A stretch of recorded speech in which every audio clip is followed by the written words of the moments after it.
Welcome back to the channel, everyone. Glad to have you back. Today we're going to work on the trailblazer because yesterday I was driving it and it was running fine. I shut it off, turned it back on, had the traction control light on. You know, I thought it was maybe a sensor or something for the wheels, but after driving it, it would not shift the transmission like it wanted to. It bogged down real bad. Took it to AutoZone because I didn't have my code reader with me, and they scanned it. They said it was a crank position sensor on this truck. We cleared it out, light went away, shut the truck off, light came back on. So this morning I went down and I had to take my truck, my Silverado, had to take it to the lineman shop for all the front end parts that I put on it. I'm just now getting around to get to it because mowing season's here soon, and as you can see in the background, I got my mowers, and we'll be going through those, getting those ready for this season. But I stopped at AutoZone, picked up a crank sensor this morning. So let's go ahead, let's begin, and I'll show you where we're going to be working at. Went to AutoZone, picked up the crank sensor. It was 28 bucks.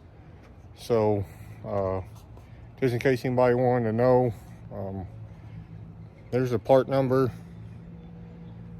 So let's go ahead and I'll show you what we need to do. So on these trailblazers, if you flip this up, sometimes you can get through here with it and whatnot, but that right there, that one with the little 10mm bolt, that is your crank sensor.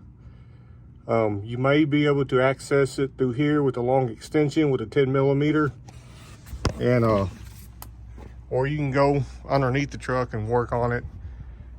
You probably could take the wheel off or turn your wheel, whatever makes it easier for you. So let's go ahead, let's begin, let's get this thing off. So what we're gonna do first is we're gonna reach in there, we're gonna unplug it, and then get that out of the way.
that's how you change a crank sensor on a, I believe it's 2002 to 2007, 8 Chevy Trailblazer 4.2 liter. So if this video helped you out, comment below, let me know, give us